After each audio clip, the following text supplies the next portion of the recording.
Setiap malam, nenek selalu menangkap seekor ular untuk memenuhi kebutuhannya. Ular yang telah digunakan akan mati dengan mengeluarkan buih putih dari mulutnya. Hingga suatu hari, nenek menangkap seekor ular putih bercula di kepalanya. Tanpa disangka, ular putih itu tiba-tiba berbicara, "Nenek, kau adalah cobaan terakhirku. Jika kau melepaskanku, aku pasti akan membuat keluargamu kaya raya selama 3 generasi.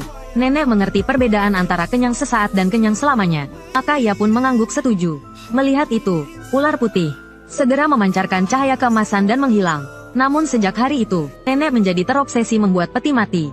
Peti mati buatan nenek tidak hanya bisa membuat wanita awet muda, tetapi juga bisa membuat pria perkasa kembali. Setiap hari, orang-orang yang ingin membeli peti mati berdatangan tanpa henti. Keluarga kami pun menjadi yang terkaya di desa.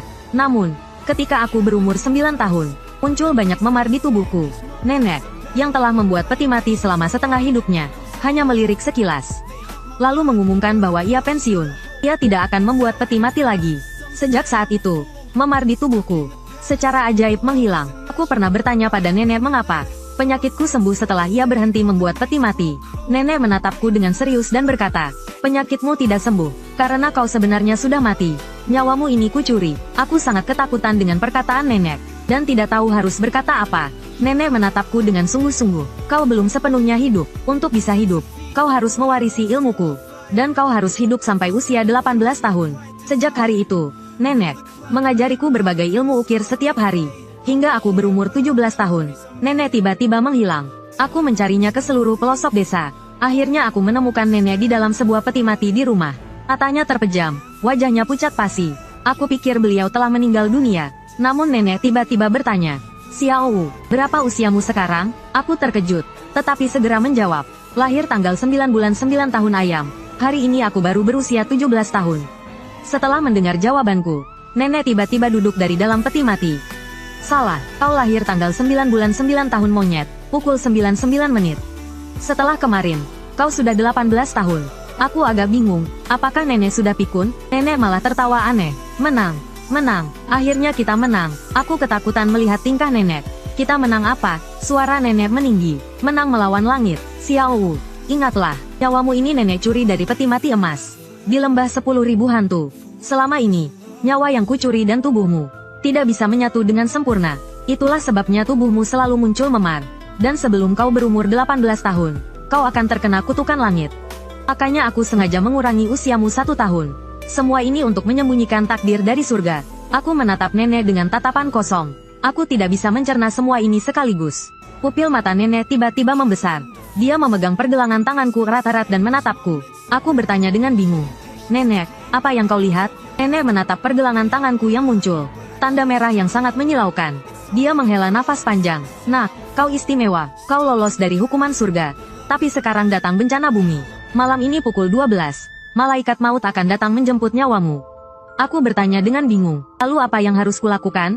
Nenek menatapku dengan serius. "Kau harus segera kembali ke desa. Berlutut dan sujud di setiap rumah. Di sini, itu berarti ada kematian di keluarga tersebut." Aku tidak berani memikirkan lebih lanjut. Nenek melanjutkan dengan dingin. "Setelah bersujud, mintalah sepotong kayu peti mati dari setiap orang. Bawa kembali ke toko peti mati sebelum gelap." "Nenek, untuk apa kau meminta kayu peti mati orang lain?" "Aturan toko peti mati adalah menggunakan yang baru, bukan yang lama. Menggunakan kayu peti mati orang lain bisa mengundang roh jahat." Nenek hanya melambaikan tangannya. "Lakukan saja apa yang kukatakan." Sekembalinya ke desa, aku bersujud di setiap rumah. Penduduk desa sepertinya tahu aku datang untuk meminta kayu peti mati. Tanpa menunggu aku bertanya, mereka memberikan sepotong kayu dari peti mati mereka. Saat kembali ke toko, langit menjadi sangat gelap. Awan gelap di langit seperti iblis yang ingin menelan toko. Melihatku kembali, nenek segera duduk dari peti mati. "Xiao, membuat peti mati di malam hari akan mengundang hantu." Nenek tidak menjawab pertanyaanku dan melanjutkan. "Setelah peti mati selesai, bersujudlah 3 kali. Lalu masukkan tubuhku ke dalam peti mati. Pakunya hanya boleh dipakukan setengah." Ingat, melihat nenek yang serius, aku mengangguk tanpa sadar. Wajah nenek menjadi semakin pucat. "Ingat, peti mati harus selesai sebelum jam 12. Apapun yang kau dengar, jangan buka pintu. Jangan biarkan siapapun tahu kau sedang membuat peti mati. Kalau tidak, semuanya akan sia-sia." "Jelas." Aku segera mengangguk. Aku ingat, "Nek, tapi bagaimana jika malaikat maut datang menjemputku malam ini?" Nenek tiba-tiba merentangkan tangannya dan berteriak dengan penuh semangat. "Yang melahirkan Yin, Yin melahirkan Yang. 100 kayu menjadi peti mati. Umur sepanjang langit. Ku bingung. Nenek, apa maksudnya ini? Sebelum aku sempat bereaksi, tubuh nenek tiba-tiba menegang dan jatuh ke dalam peti mati. Aku tersadar dan berteriak memanggil nenek dengan pilu. Tiba-tiba, dari antara kayu peti mati yang kubawa, muncul seekor ular putih sepanjang belasan meter, terus-menerus membenturkan kepalanya ke arah nenek. Aku terlalu takut untuk berbicara karena kejadian aneh ini. Ketika aku melihat lebih dekat, ular putih itu menghilang lagi. Saat aku hendak mencari ular putih itu, tiba-tiba terdengar suara nenek di kepalaku. Nak, tidak ada waktu lagi. Cepat paku petinya. Aku menoleh ke belakang dengan cepat. Tapi selain jenazah nenek yang terbaring di peti mati, tidak ada apa-apa lagi. Meskipun aku merasa aneh, aku tidak berani menunda lagi. Aku mengambil peralatan dan mulai memaku peti mati. Entah berapa lama berlalu, terdengar suara ketukan pintu dari luar. Ku hendak bertanya, tetapi teringat pesan nenek sebelum meninggal. Berpura-pura tidak mendengar dan melanjutkan memaku peti mati. Suara seorang gadis terdengar dari luar. Xiao Wu, ini aku, Jiang Ying'er. Buka pintunya. Mendengar nama itu, seluruh darahku berdesir. Ini adalah gadis impianku. Tapi karena aku pembuat peti mati, dia tidak pernah memandangku. Suara Jiang Ying'er terdengar lagi dari luar pintu. Xiao Wu, bukankah kau menyukaiku? Biarkan aku masuk. Aku akan membiarkanmu memakuku. Kata-katanya membuatku bimbang. Tapi semakin dia seperti ini, aku tahu aku semakin tidak boleh membuka pintu. Suara Jiang Ying'er di luar tiba-tiba terdengar lebih ketakutan. Xiao Wu, kumohon biarkan aku masuk. Makhluk-makhluk di luar akan memakanku. Hatiku, apakah benar ada hantu di luar yang ingin menyakiti Jiang Ying'er? Kuletakkan peralatanku dan berjalan ke pintu. Melalui celah pintu, aku melihat Jiang Ying'er mengenakan tank top putih berdiri di depan toko. Wajahnya penuh kecemasan dan ketakutan. Sesekali melihat ke belakang. Dan di belakangnya berdiri bayangan hitam yang padat. Aku langsung tahu bahwa mereka bukan manusia. Tapi apakah mereka mengincarku atau Jiang Ying'er? Saat itu, Jiang Ying'er di luar melihatku. Zhou Xiaowu, kau lihat orang mati di luar pintu? Mereka mengincarku. Cepat buka pintunya dan biarkan aku masuk untuk bersembunyi. Aku teringat ajaran nenekku. Jangan ikut campur dalam karma orang lain. Jika aku membiarkan Jiang Ying'er masuk, aku akan terlibat dalam karma ini. Dan aku harus menanggung akibatnya. Dibalas oleh hantu-hantu di luar. Memikirkan hal itu, aku berbalik dan melanjutkan memaku peti mati. Akhirnya, sebelum jam 12, aku memaku papan terakhir. Setelah membenturkan kepala 3 kali, aku meletakkan nenek di peti mati. Saat hendak menutup peti mati, angin dingin meniup jendela hingga terbuka. Wajah yang tergencet muncul dengan menyeramkan di jendela. Anak muda, apakah ini peti mati yang baru dibuat? Aku ingat kata-kata nenekku, jangan biarkan siapapun tahu bahwa aku sedang membuat peti mati. Jadi aku berbohong. Ya, perabot yang baru dibuat. Hantu tergencet di luar menyeringai. Membuat peti mati di malam hari mengundang hantu masuk lewat jendela. Aku akan masuk. Aku mencibir dan bertanya, kau berani masuk rumah orang tanpa izin? Tidak takut dewa pelindung rumah ini menghabisimu? Hantu penindih itu tertegun sejenak, lalu tertawa mengejek. Kau mengaku memukul peti mati tengah malam. Itu artinya kau mengundangku masuk. Dewa pelindung rumah tidak akan melukainya. Kapan aku bilang aku memukul peti mati? Dari awal. Bukankah aku bilang aku sedang membuat perabotan? Senyum di wajah hantu penindih perlahan memudar. Saat dia hendak berbalik dan kabur, seberkas cahaya putih melesat. Dalam sekejap, dia berubah menjadi gas dan menghilang. Saat itu juga, jam dinding berdentang. Jam 12, kilat menyambar di luar. Aku melihat bayangan 2 sosok tinggi kurus. Terpampang di kertas jendela. Di kepala mereka, terdapat 2 topi berbentuk kerucut. Itu maut hitam putih. Aku merasakan tekanan yang kuat. Kakiku gemetar tak terkendali. Tiba-tiba, tangan pucat menarikku masuk ke dalam peti mati kayu yang baru saja selesai dibuat. Yang membuatku heran, peti mati itu kosong. ST nenek hilang. Sebelum aku sempat bereaksi, tutup peti mati. Menutup dengan bunyi patah. Terdengar suara palu memalu peti mati dari luar. Duniaku seketika gelap gulita. Aku hanya mendengar 7 ketukan paku peti mati. Dari kekuatan palu, aku tahu itu nenek. Tapi kenapa dia memakuku di dalam peti mati? Saat paku terakhir di palu, seekor ular besar melilitku erat. Rasanya hangat, namun detik berikutnya, tutup peti mati dibuka. 2 wajah pucat maut hitam putih menatapku. Zhou Xiaowu, tempat ini bukan untukmu. Ikutlah dengan kami. Begitu mereka selesai bicara, ular piton besar itu melompat keluar dari peti mati. Keduanya mundur selangkah, menenangkan diri. Berani menghalangi tugas malaikat maut? Nenek datang menghampiri. Tuan-tuan, cucuku belum waktunya. Jika kalian berani membawanya paksa, aku tidak akan tinggal diam. Maut hitam putih menatap nenek dengan dingin. Zhou Xiaowu sudah mati 18 tahun yang lalu. Kau dan ular kecil ini tidak bisa menghentikan kami. Nenek mengeluarkan cermin tembaga berbentuk bagua dan mengarahkannya ke tubuhku. Bayanganku dalam cermin menunjukkan 3 api terang membara. Pasangan hitam putih tampak terkejut. Nenek tua ini, berani-beraninya kau mencuri umur seseorang. Apakah kau tidak takut akan hukuman dari surga? Nenek mendengus dingin. Itu bukan urusan kalian berdua, kan? Umur cucuku belum habis. Hari ini, tak ada yang bisa membawanya pergi.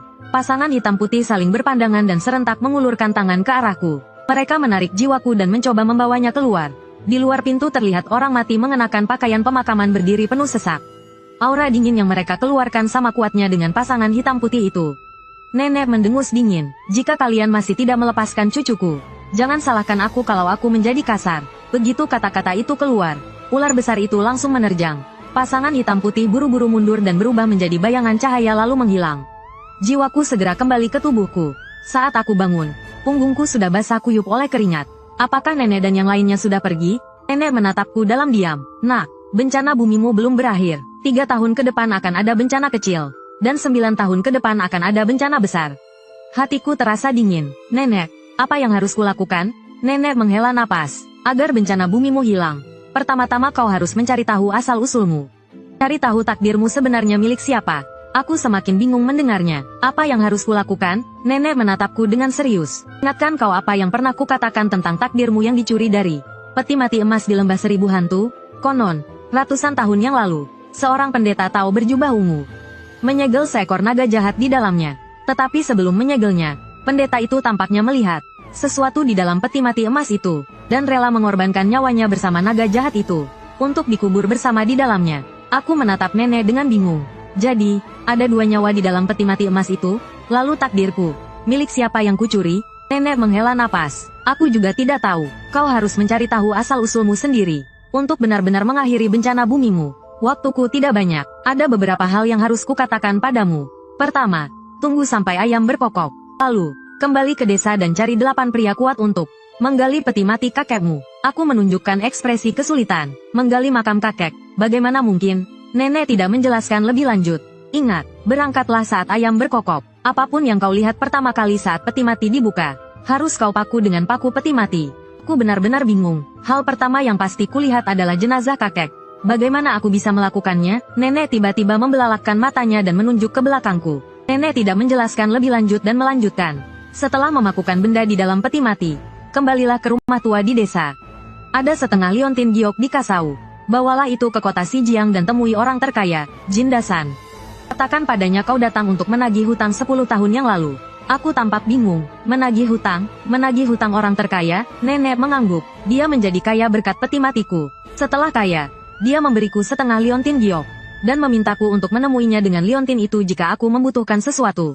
Dia akan memberikan seluruh hartanya. Aku sedikit gembira dan segera bertanya, berapa banyak uang yang harus kita minta? Nenek mendengus. Lihatlah betapa rendahnya cita-citamu. Jin Dasan tidak memiliki anak laki-laki atau cucu laki-laki. Dia hanya memiliki seorang cucu perempuan yang dibesarkannya. Jika kau menikahi satu-satunya cucu perempuannya itu, orang-orang dari alam baka tidak akan berani mengganggumu lagi. Bencana bumimu juga akan berakhir. Aku terkejut. Siapa cucu perempuan keluarga Jin itu?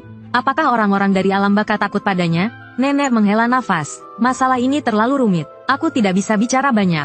Nanti kau akan tahu sendiri saat kau menikahi cucu perempuan keluarga Jin. Aku agak ragu. Setelah bertahun-tahun, bagaimana jika keluarga mereka ingkar janji atau cucunya tidak menyukaiku? Nenek tertawa dingin. Cucu keluarga Jin tidak menyukaimu? Maka buatlah dia menyukaimu. Jika Jin Dasan ingkar janji, keluarga kita pasti akan terkena musibah. Nanti kau bantu tangani musibah itu. Setiap kali kau menangani satu, tanyakan pada Jin Dasan, apakah dia setuju dengan pernikahanmu. Jika setelah 3 masalah diselesaikan keluarga Jin masih belum setuju, jangan urusi masalah selanjutnya. Aku agak bingung. Nek, mereka sudah ingkar janji. Kenapa aku masih harus membantu mereka menangani 3 musibah? Apa untungnya bagi kita? Senyum sinis muncul di sudut bibir nenek.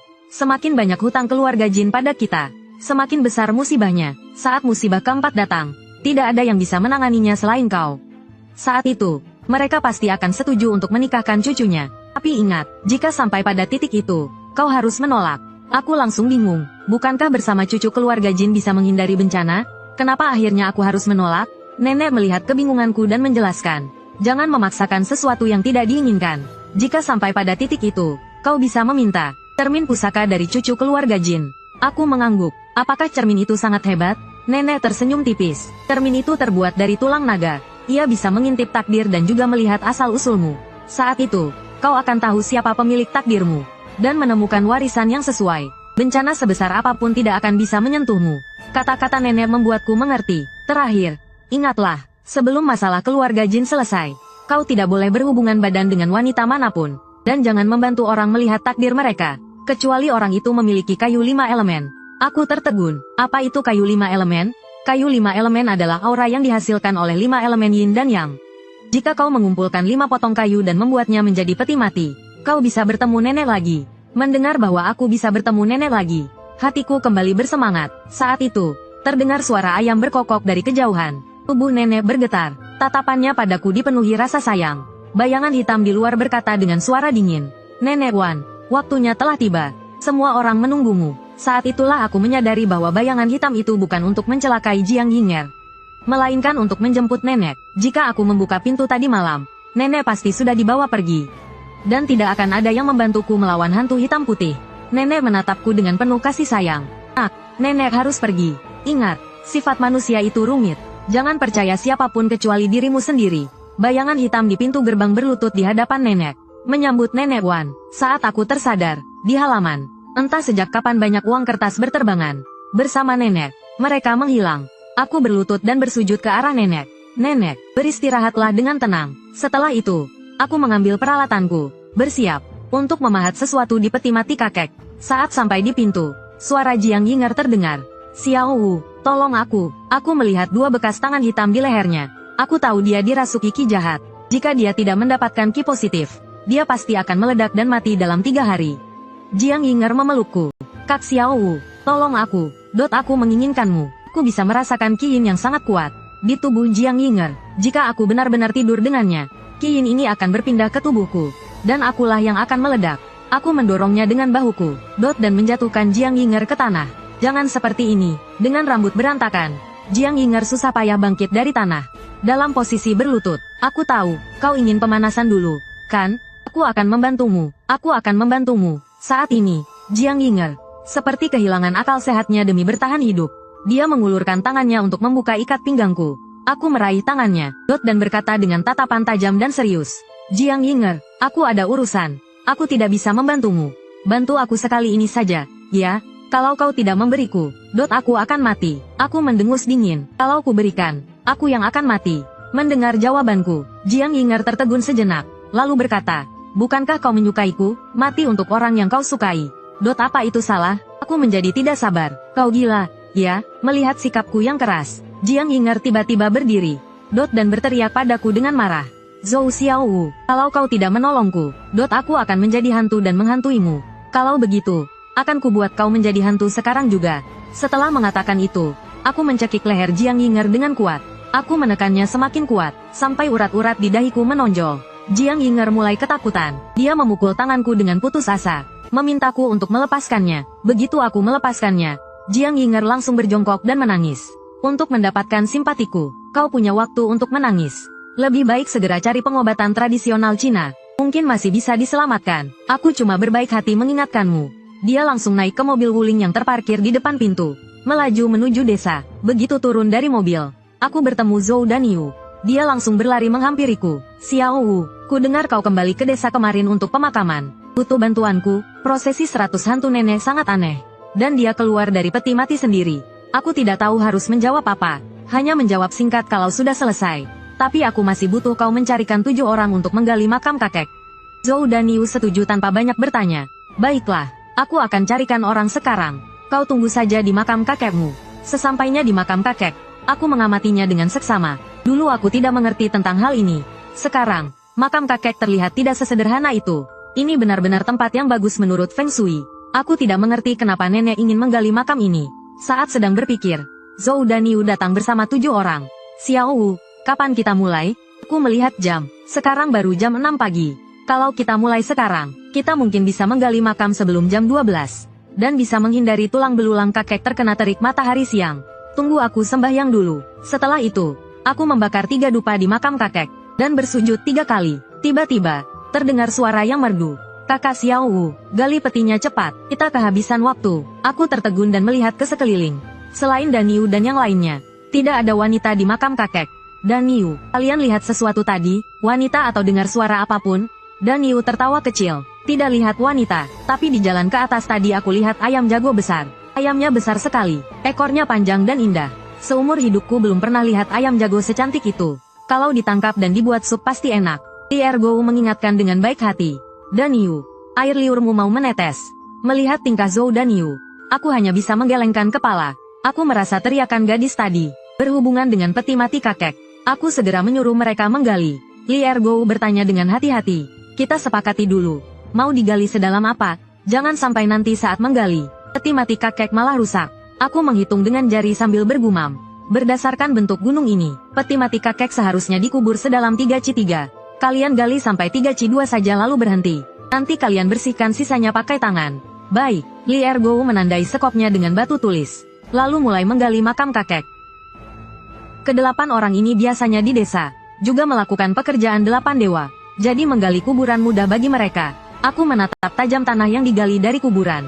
Kualitas tanah adalah cara terbaik untuk menilai keberuntungan suatu lokasi. Awalnya, mereka menggali tanah kuning. Setelah menggali 3 kaki lebih dalam, tanah kuning itu secara bertahap berubah menjadi coklat kehitaman. Melihat tanah pemakaman yang coklat kehitaman ini, pupil mataku membesar. Ini adalah pertanda buruk. Ada masalah besar dengan makam kakekku. Memikirkan hal ini, aku segera berteriak kepada Zhou dan Yu, dan yang lainnya di dalam lubang. Cepat naik, cepat. Begitu suaraku menghilang, suara gadis yang jernih itu terdengar lagi. Kak Xiaowu, apakah kau melupakan pesan NNN? Jangan berhenti, tidak ada waktu, gali cepat, cepat. Kata-kata gadis itu mengingatkanku. Melihat Zhou Xiaowu dan yang lainnya bersiap untuk memanjat keluar dari lubang, aku mendesak, jangan berhenti, terus gali. Mereka saling memandang, dan Yu bertanya dengan bingung. Kak Xiaowu, bukankah kau baru saja menyuruh kami naik? Kenapa sekarang kau menyuruh kami terus menggali? Haruskah kami menggali atau naik? Gali, cepat. Aku menatap tajam tanah pemakaman yang coklat kehitaman itu, sambil mengeluarkan penggaris luban penangkal kejahatan warisan nenek. Dari tasku, aku terus memperhatikan situasi di makam. Dengan desakanku, kedelapan orang itu mempercepat penggalian. Tak lama, peti mati kakekku terlihat. Zhou dan Yu bertanya dengan mata terbelalak. Kak Xiaowu, apakah kakekmu meninggal secara tidak wajar? Kenapa peti matinya berwarna hitam? Aku sudah memperhatikan peti mati yang muncul dari Gedun Deok Tanah. Peti mati ini berwarna hitam kemerahan. Ini menunjukkan bahwa peti mati kakekku awalnya berwarna merah. Dan warna hitam ini disebabkan oleh aura jahat di sekitarnya. Bagaimana mungkin ada aura jahat sebesar ini di lokasi keberuntungan seperti ini? Zhou dan Yu tiba-tiba berseru kaget. Kak Xiaowu, kenapa ada lubang di sini? Aku mengikuti pandangan dan Yu. Benar saja, di samping peti mati kakekku ada lubang hitam seukuran kepalan tangan. Lubang itu gelap dan tak berdasar. Kulit kepalaku terasa kesemutan. Aura jahat ini jelas berasal dari lubang ini. Dan jelas ini perbuatan manusia. Jadi, seseorang telah mengutak-atik makam kakekku. Saat aku sedang berpikir, Zhou dan Yu tiba-tiba berteriak. Ada koin tembaga di sini. Aku mengambilnya dan memeriksanya dengan cermat. Terdapat 4 karakter besar Jiang Yu Tong Bao di atasnya. Ini adalah jenis koin tembaga yang belum pernah kulihat sebelumnya. Mungkin ada hubungannya dengan orang yang melubangi makam kakekku. Aku menyimpan koin itu dan melihat kedelapan orang itu bersiap untuk membuka peti mati. Peti mati itu tiba-tiba bergetar. Sepertinya ada sesuatu yang ingin keluar dari dalam. Li Ergo menatapku dengan wajah pucat. Zhou Xiaowu, kakekmu tidak akan berubah jadi Jiangxi, kan? Sebelum aku bisa bicara, Zhou dan Yu tertawa dan berkata, terlalu banyak nonton film zombie ya? Mana ada hantu di dunia ini? Kita harus percaya pada sains.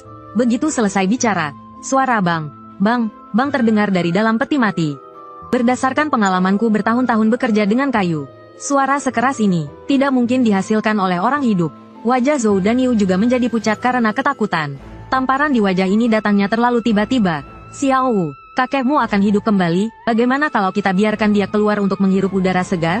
Li Ergo dan yang lainnya tersadar dan berlari keluar dengan terhuyung-huyung.